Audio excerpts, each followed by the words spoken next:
ಕಾಂಗ್ರೆಸ್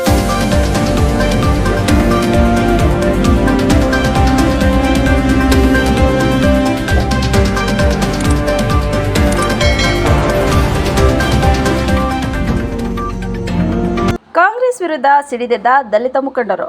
ಹೌದು, ಭಾರತೀಯ Janata party SC Morcha ಅಧ್ಯಕ್ಷ ಮಧುಗಿರಿ ಇವರಿಗೆ ಸನ್ಮಾನ ಸಮಾರಂಭವನ್ನು ಏರ್ಪಡಿಸಲಾಗಿತ್ತು.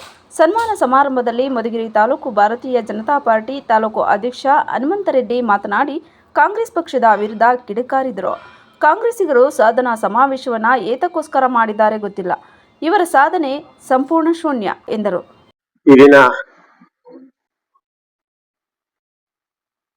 ಭಾರತೀಯ ಜನತಾ ಪಾರ್ಟಿ ಹೊಸದಾಗಿ ಎಸ್ಸಿ ಮೋರ್ಚಾದ ಘಟಕದ ಅಧ್ಯಕ್ಷರಾಗಿ ಶ್ರೀ ರಾಮಾಂಜನಪ್ಪ ಅವ್ರನ್ನ ಆಯ್ಕೆ ಮಾಡಿ ಸರಿಸುಮಾರು 1.5 ತಿಂಗಳಾಯ್ತು. ಈ ಸಮಾರಂಭಕ್ಕೆ ಈ ದಿನ ನಮ್ಮ ಸಂಘಟನೆ ಕಡೆಯಿಂದ ಎಲ್ಲ ನಾವು ಸನ್ಮಾನ ಕಾರ್ಯಕ್ರಮ ಇಟ್ಕೊಂಡಿದ್ವಿ ಅಂತ ಬೆಳಗ್ಗೆ ನಮ್ಗೆ ಮಾಹಿತಿ ಕೊಟ್ಟರು. ನಾನು ತುಂಬಾ ಚಿರಋಣಿಯಾಗಿರ್ತೀನಿ.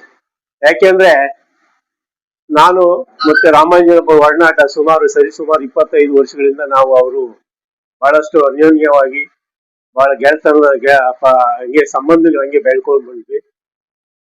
ನಾನು ಅಧ್ಯಕ್ಷ ಭಾರತೀಯ ಜನತಾ ಪಾರ್ಟಿ ತಾಲೂಕು ಅಧ್ಯಕ್ಷ ಆದ್ಮೇಲೆ ಪ್ರಾಯಶಃ ಬಹಳ ಸಂತೋಷ ಪಟ್ಟಿದ್ದು ಸಂಘಟನೆಯಲ್ಲಿ ಅಂದ್ರೆ ನಮ್ಮ ರಾಮಾಂಜನಪ್ಪ ಅವರು.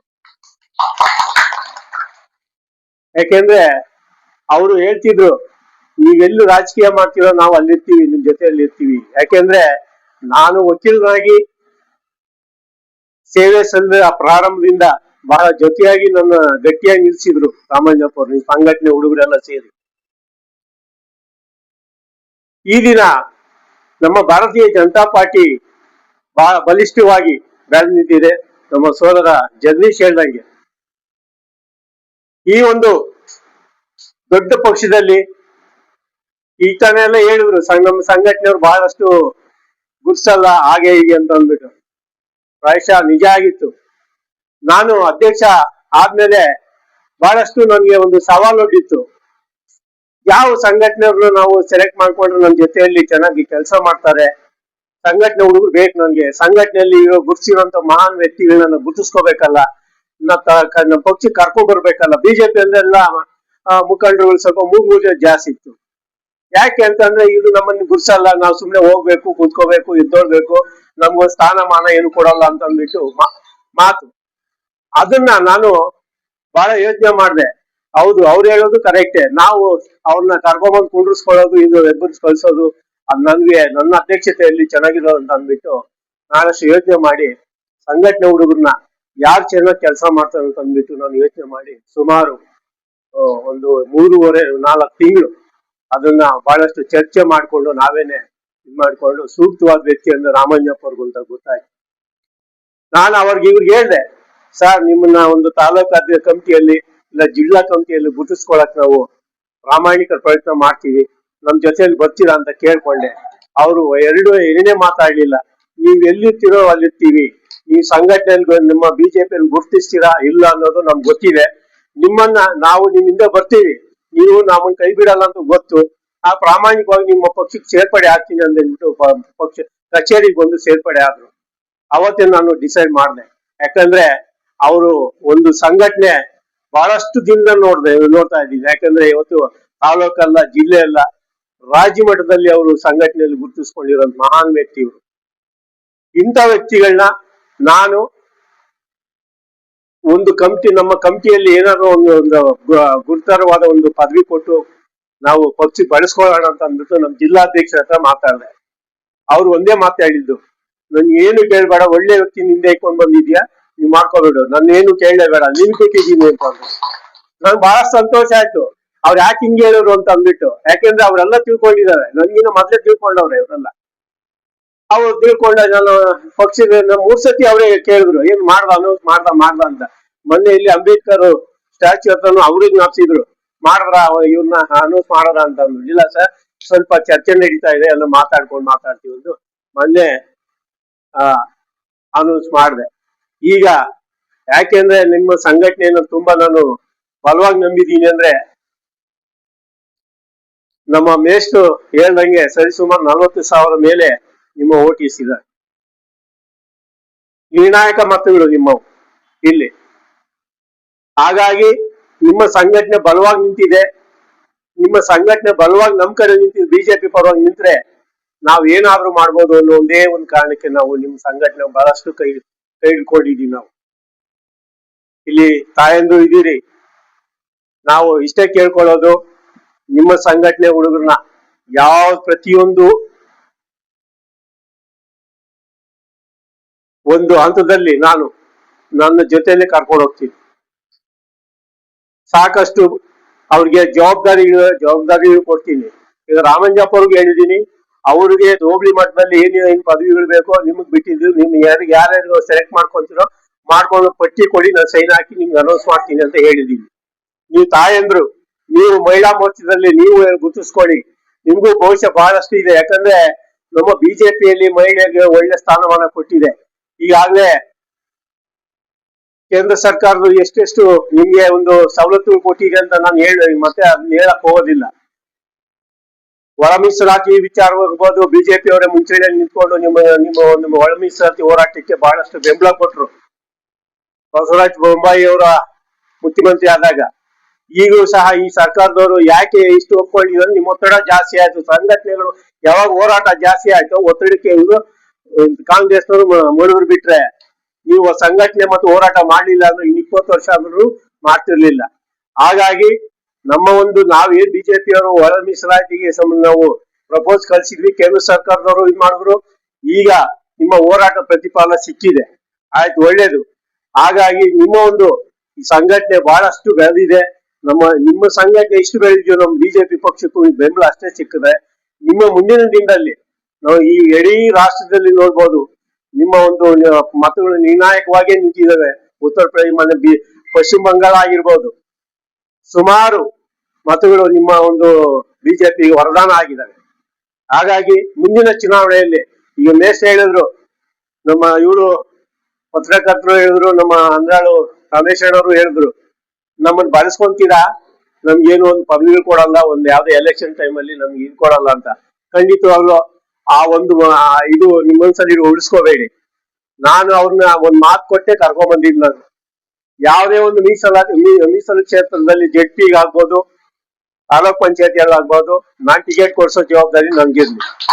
ನಾನು ಇವತ್ತು ನಿಮ್ ಸಂಘಟನೆಗೆ ಇಷ್ಟೇ ಹೇಳೋದು, ನಾನು ಹೇಳ್ದೆ ಹೋದೆ, ನನ್ನ ಇದ್ ಮಾಡಿಲ್ಲ. ನನ್ನ ಬಿಜೆಪಿಯಿಂದ ನಾವು ಪ್ರಾಮಾಣಿಕವಾಗಿ ಕೆಲಸ ಮಾಡೋರ್ನ ದಯವಿಟ್ಟು ಯಾವತ್ತೂ ನಾವು ಕೈ ಬಿಡೋದಿಲ್ಲ. ಇದು ಇಷ್ಟು ಗಂಟಾಘೋಷವಾಗಿ ಹೇಳೋದಿಷ್ಟೇ. ನೀವು ಬಲವಾಗಿ ನಿಂತ್ಕೊಳ್ಳಿ ನಮ್ಮ ಪರವಾಗಿ.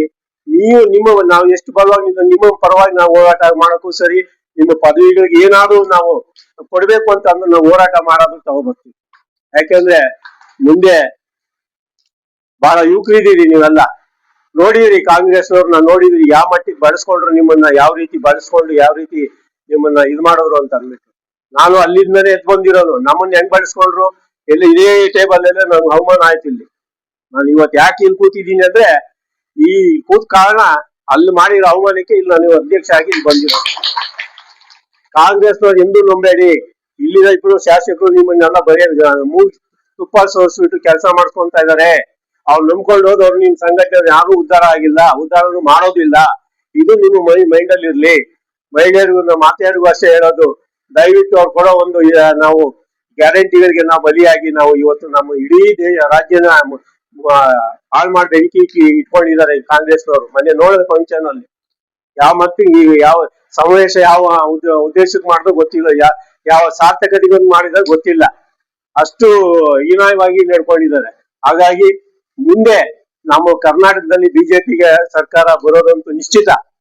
ಆ ಸರ್ಕಾರದಲ್ಲಿ ನಿಮ್ಮ ಸಮಾಜ ಮುಖಂಡರು ಯಾರಿದ್ದಾರೆ ಗುರ್ತಿಸಿ ನಾವು ನಿಮಗಿಂತ ಪದವಿ ಬೇಕು ಅಂತ ನಾವು ಪ್ರಪೋಸ್ ಮಾಡುವಂತ ಜವಾಬ್ದಾರಿ ನನ್ಗಿರುತ್ತೆ. ಯಾಕೆಂದ್ರೆ ಯಾವ್ದಾದ್ರು ಕಮಿಟಿಯಲ್ಲಿ ಇರ್ಬೋದು, ಕಮಿಟಿ ನಿಮ್ಮ ನಿಮ್ದೇ ಆದ ರಿಸರ್ವೇಶನ್ ಅಲ್ಲಿ ಕೊಡ್ಲೇಬೇಕು. ನಾನು ಬೇರೆ ಯಾರಿಗೂ ಕೊಡಕ್ ಬರೋದಿಲ್ಲ. ನಿಮ್ಮ ಸಂಘಟನೆಗಳು ನಾವು ಬಲವಾಗಿ ನಿಂತ್ರೆ, ನಾನ್ ಪ್ರಬಲವಾಗಿ ನಿಂತ್ಕೊಂಡು ಹೋರಾಟ ಮಾಡಿ ನಮ್ಮ ಜಿಲ್ಲಾಧ್ಯಕ್ಷರ ಹತ್ರ ಕುಂಡ್ರಿಸ್ಕೊಂಡು, ಯಾಕಂದ್ರೆ ಇವ್ರನ್ನ ಅಧ್ಯಕ್ಷನ ಆಯ್ಕೆ ಮಾಡ್ಬೇಕಾದ್ರೂ ಬಹಳಷ್ಟು ಗೊಂದಲ ಆಯ್ತು ಅಲ್ಲಿ. ನಮ್ಮನ್ನ ಮಾಡಿದ್ರೆ ರಾಮಂಜಪ್ಪ ನಾವ್ ಮಾಡಲ್ವೇ ಮಾಡ್ತಾರೆ, ಎಲ್ಲ ಮಾಡ್ತಾರೆ. ಸಂಘಟನೆ ಮಾಡೋದು ಅಷ್ಟು ಸುಲಭ ಅಲ್ಲ. ಪದವಿಗಳು ತಗೊಂಡ್ ಮನೆ ಕೂತ್ಕೊಂತಾರೆ, ಅವ್ನ್ ಕರ್ಕೊಂಡ್ಬಂದು ನಾನು ಇದ್ ಮಾಡಕ್ಕಾಗಲ್ಲ. ಈಗ ಹೋರಾಟ ಮಾಡ್ಬೇಕು. ಈಗ ಈ ರೀತಿ ಹೋರಾಟ ಮಾಡಿದ್ರೆ ನಮ್ಗೆ ನಿಮ್ ಸಮಾಜ ಮುಖಂಡರು ಇಷ್ಟ ಜನ ಬಂದವ್ರಂದ್ರೆ ನಿಮ್ ಆ ಸಂಘಟನೆ ಶಿರೋಕ್ಕೆ ನೀವೆಲ್ಲ ಬಂದಿರೋದು. ಅವ್ರಿಗೆ ಅಷ್ಟು ಪ್ರಬಲವಾಗಿ ನೀವು ಅವ್ನು ಬೆನ್ನಿಂದ ನಿಂತಿದ್ದೀರಿ. ಅವ್ರು ನಾವು ನಂಬ್ಕೊಂಡು ಬಂದಿದ್ದೀವಿ. ಹಾಗಾಗಿ ನಿಮ್ಮ ಸಮಾಜ ಮುಖಂಡರಿಗೆ ಇನ್ನು ಕೊನೆಯದಾಗಿ ನಾನು ಮನವಿ ಮಾಡ್ಕೊಳ್ಳೋದು ಇಷ್ಟೇ, ನೀವು ಪ್ರಬಲವಾಗಿ ನಮ್ಮನ್ನ ಬಿಜೆಪಿನ ಬೆಂಬಲಿಸಿ, ನಿಮ್ಮ ತಾಲೂಕಲ್ಲಿ ನಿಮ್ಗೆ ಏನ್ ಸಮಸ್ಯೆಗಳಿದ್ರು ಹೋರಾಟ ಮಾಡೋದು ನಾವು ಮುಂಚೂಣಿಯಲ್ಲಿ ಇರ್ತೀವಿ. ನಿಮ್ಮ ಸಮಾಜದ ಯಾವ್ದಾದ್ರು ಹೋರಾಟ ಇದ್ರೆ ನಾವು ಮುಂಚಿನಲ್ಲಿ ಇರ್ತೀವಿ. ನಾವ್ ಯಾವುದೇ ಇದಕ್ಕೂ ನಾವು ಜಗ್ಗೋದಿಲ್ಲ, ಯಾರ ಇದ್ರಿಗೂ ನಮ್ಗೇನು ಬೇಕಿಲ್ಲ. ನಮ್ಮ ಒಂದು ಹೋರಾಟದ ಬಗ್ಗೆ ಆಗಿರ್ಬಹುದು, ಪಕ್ಷ ಸಂಘಟನೆ ಆಗಿರ್ಬೇಕು. ಈ ಸಂಘಟನೆಗಳ ವಿಚಾರದಲ್ಲಿ ಕೈ ಜೋಡಿಸ್ಕೊಳ್ಳಿ. ರಾಮಂಜಪ್ಪ ಅಂತವ್ರನ್ನ ಇನ್ನೂ ಅನೇಕ ಜನ ಇದ್ದಾರೆ, ಅವರು ನಿಮ್ಮ ಸಂಘಟನೆಯಿಂದ ಮೇಲ್ ಕತ್ಕೊಳ್ಳಿ. ಅವರು ನಿಮ್ಮ ಸಮಾಜದಲ್ಲಿ ಮುಂದಕ್ಕೆ ಬಂದ್ರೆ ನೀವು ಸ್ವಲ್ಪ ಇದಾಗ್ತೀರಾ. ಯಾಕೆಂದ್ರೆ ನಾವು ಯಾರೋ ಒಬ್ರು ಬೆಳ್ಕೊಂಡು ಹೋಗ್ತಾ ಇದ್ರು, ನೀವು ಬಂದು ಪಾಪ ನೀವು ಹಿಂದೆ ಎಲ್ಲ ನಡೆದಿರೋಂತ ಸನ್ನಿವೇಶಗಳಲ್ಲಿ ಮತ್ತೆ ಮರುಕಳಿಸೋದು ಬೇಡ. ಹಾಗಾಗಿ ಅವ್ರನ್ನ ನಾವು ಏನು ಸಂಘಟನೆಯಲ್ಲಿ ನಮ್ಮ ಬಿಜೆಪಿ ಪಕ್ಷದಲ್ಲಿ SC ಮೋರ್ಚಾ ಘಟಕದ ಅಧ್ಯಕ್ಷರಾಗಿ ಮಾಡಿದ್ದೀವಿ. ಅವ್ರು ಪರಿಪೂರ್ಣವಾಗಿ ಈ ಸಂಘಟನೆಯಲ್ಲಿ ನಮ್ಮ ಪಕ್ಷದ ಸಂಘಟನೆ ವಿಚಾರದಲ್ಲಿ ಬಹಳಷ್ಟು ಸಹಕರಿಸ್ತಾರೆ. ಈಗ ಅವ್ರಿಗೆ ಪೂರ್ಣವಾಗಿ ನಾವು ಮಂಡಲ ಏನು SC ಮೋರ್ಚಾದ ಘಟಕದ ಯಾವ್ಯಾವ ಪದವಿಗಳು ಬೇಕು ಅವ್ರಿಗೆ ಆಯ್ಕೆ ಮಾಡೋದಿಕ್ಕೆ ಅವ್ರಿಗೆ ಪೂರ್ಣ ಸಹಕಾರ ಕೊಟ್ಟಿದ್ದೀವಿ. ಅವ್ರು ಯಾರು ಸಂಘಟನೆ ಮಾಡ್ಕೊಂಡು ಬೆವರಿಂದ ಇರ್ತಾರೋ ಅವ್ರನ್ನ ಪಟ್ಟಿ ಮಾಡ್ಕೊಂಡು ತಂದು ಕೊಟ್ರೆ ನಾನು ಅನೌನ್ಸ್ ಮಾಡಿ ಅವ್ರನ್ನ ಸಂಘಟನೆ ಕೈ ಜೋಡಿಸ್ಕೊಳ್ತೀವಿ. ಇನ್ನೂ ಯಾರಾದ್ರೂ ನಿಮ್ಗೆ ಈ ಒಂದು ಪಕ್ಷದಲ್ಲಿ ಯಾವುದೇ ರೀತಿ ನೀವು ಭಿನ್ನಾಭಿಪ್ರಾಯ ಬೇಡ. ನೀವು ಬಿಜೆಪಿನವರು ಹಂಗೆ ಹಿಂಗೆ ಅಂತ ಕೆಲವರೆಲ್ಲ ನಿಮ್ಮನ್ನೆಲ್ಲ ಸುಮ್ಮನೆ ದಾರಿ ತೋಪಿಸ್ತಾ ಇದ್ದಾರೆ.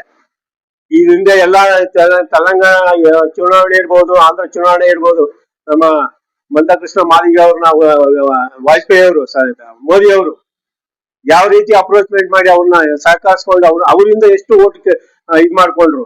ಅವರು ಮೋದಿ ಅವರು ಒಂದೇ ಒಂದು ಮಾತು ಕೇಳಿದ್ದು, ನಮ್ಮ ಸಮಾಜ ಮುಖಂಡರನ್ನ ಕೈ ಎತ್ಕೊಂಡು ಬಂದ್ರೆ ನಾವು ನಿಮ್ಮನ್ನ ಕೈ ಎತ್ತೀವಿ ಅಂತ ಅಂದ್ಬಿಟ್ಟು ಅದೇ ಮಾತು ಉಳಿಸ್ಕೊಂಡ್ರಲ್ಲಿ. ಅದೇ ರೀತಿ ನಮ್ಮ ಮಧುಗಿರಿಯಲ್ಲೂ ಅಷ್ಟೇ ನೀವು ಸಹಕಾರ ನೀಡಿ. ನಾನು ಮತ್ತೆ ರಾಮಂಜಪ್ಪ ಅವರು ಇತರ ಮುಖಂಡರುಗಳು ನಿಮ್ಮ ಸಮಸ್ಯೆಗಳು ಏನೇ ಇದ್ರು ನಾವು ಬೆನ್ನ ನಿಂತ್ಕೊಂಡು ಕೆಲಸ ಮಾಡ್ತೀವಿ. ಹಾಗಾಗಿ ನೀವೆಲ್ಲರೂ ಸಹ ಈಗೇನು ಇವತ್ತು ಒಂದಿದ್ದೀರಿ ಸಮಾಜ ಮುಖಂಡರು, ಇವೆಲ್ಲರೂ ಸಹ ನೀವು ರಾಮಂಜಪ್ಪ ಅವರಿಗೆ ಸಹಕಾರ ಕೊಟ್ಟು ಅವ್ರ ಕಡೆಯಿಂದ ನಮಗೂ ಒಂದು ಸಹಕಾರ ನೀಡ್ಲಿ. ಮುಂದಿನ ಚುನಾವಣೆಗಳು ಬರ್ತಾ ಇದಾವೆ, ಆ ಚುನಾವಣೆಯಲ್ಲಿ ನೀವು ಪ್ರತಿಯೊಬ್ಬರು ಪ್ರತಿ ಬೂತ್ ಅಲ್ಲೂ ಕೆಲಸ ಮಾಡಿ. ನೀವು ಮನೆಗಳಲ್ಲೇ ಕೂತ್ಕೊಂಡು ಬೇಡ ನಾವು ಕಾಂಗ್ರೆಸ್ನವ್ರು ನೋಡಿ ನಾವು ಕೆಟ್ಟಿದ್ದೀವಿ, ಬಿಜೆಪಿಗೆ ಒಂದು ಅವಕಾಶ ಕೊಡಿ. ಮಧುಗಿರಿಯಲ್ಲಿ ಒಂದು ಬಾವುಟ ಆಡ್ಸೋಣ. ಬಿಜೆಪಿ ಬಾವುಟ ಇಲ್ಲಿ ಆಡ್ಸಿದ್ರೆ ಈಗ ಮುಂದೆ ಏನ್ ಬರ್ಬೇಕು ಏನ್ ಮಾಡ್ಬೇಕು ಅಂತ ನಾವು ಮಾಡ್ತೀವಿ. ಏನು ಇಲ್ಲ ಅಂತಂದ್ರೆ ನಾವು ಈಗ ಸಂಘಟನೆ ಮಾಡ್ಕೊಂಡು ಸುಮ್ಮನೆ ಇದ್ರೆ ಚೆನ್ನಾಗಿರಲ್ಲ. ಸಂಘಟನೆ ಪ್ರಬಲವಾಗಿದ್ರೆ ನಾವು ಟಿಕೆಟ್ ತಗೋದಂತೂ ಯಾವುದೇ ರೀತಿ ತೊಂದರೆ ಇಲ್ಲ. ಹಾಗಾಗಿ ನೀವೆಲ್ಲರೂ ಸಹ ನಮ್ಮ ಒಟ್ಟಿಗೆ ನೀವು ಸೇರ್ಕೊಂಡು ನಮ್ಗೆ ಒಂದು ಸಹಕಾರ ನೀಡ್ತೀರ ಅಂತ ಹೇಳ್ಬಿಟ್ಟು ಇಷ್ಟು ಮಾತಾಡ್ಲಿಕ್ಕೆ ಅವಕಾಶ ಕೊಟ್ಟಂತ ಎಲ್ರಿಗೂ ಸಹ ಹೊಂದಿಸ್ತಾ ಈ ಮಾತು. ತುಂಡಾಟಿ ರಾಮಾಂಜಿನಪ್ಪ ಮಾತನಾಡಿ, ದಲಿತ ಸಮುದಾಯದವರೆಲ್ಲ ಒಂದಾಗಿ ಸಂಘಟಿತರಾಗಿದ್ದೇವೆ. ಮುಂದೆ 2028ರ ವಿಧಾನಸಭಾ ಚುನಾವಣೆಯಲ್ಲಿ ಮಧುಗಿರಿ ತಾಲೂಕಿನಲ್ಲಿ ಬಿಜೆಪಿ ಪಕ್ಷ ಅಧಿಕಾರಕ್ಕೆ ತರುತ್ತೇವೆ ಎಂದರು. ಮುಖಂಡ ಸಂಜೀವಪುರ ಶಂಕರಪ್ಪ ಸೇರಿದಂತೆ ತಾಲೂಕಿನ ಎಲ್ಲ ಮುಖಂಡರು ಮತ್ತು ಮಹಿಳಾ ಮುಖಂಡರುಗಳು ಮೈಲಾರಪ್ಪ ತಿಪ್ಪಾಪುರ ಹಾಜರಿದ್ದರು. ಕಾರ್ಯಕ್ರಮವನ್ನು ಯಶಸ್ವಿಗೊಳಿಸಿದರು ಮತ್ತು ನಿವೃತ್ತ ಶಿಕ್ಷಕ ರಾಮಣ್ಣ ಸಭೆಯನ್ನು ಉದ್ದೇಶಿಸಿ ಮಾತನಾಡಿದರು. ಮತ್ತು ಬಿಜೆಪಿ ಮೂತ್ರಕೂಟದ ಜೆಡಿಎಸ್ ತಾಲೂಕು ಅಧ್ಯಕ್ಷ ಬಿಜವರ ಶ್ರೀನಿವಾಸ್ ದಿಢೀರ್ ಆಗಮಿಸಿ, ನಾವು ಹೈಕಮಾಂಡ್ ಆದೇಶದಂತೆ ಬಿಜೆಪಿ ಜೊತೆ ಕೈಜೋಡಿಸಿಕೊಂಡು 2028ರ ವಿಧಾನಸಭಾ ಚುನಾವಣೆಯಲ್ಲಿ ಬಿಜೆಪಿ ಮೈತ್ರಿ ಅಭ್ಯರ್ಥಿಯನ್ನು ಮಧುಗಿರಿಯಲ್ಲಿ ಗೆಲ್ಲಿಸಿಕೊಂಡು ಬರುತ್ತೇವೆ ಎಂದರು. ಇದು ಜನಧ್ವನಿ ಕನ್ನಡ ನ್ಯೂಸ್, ಧ್ವನಿಯಿಲ್ಲದ ಜನರಿಗಾಗಿ. ನಮಸ್ಕಾರ.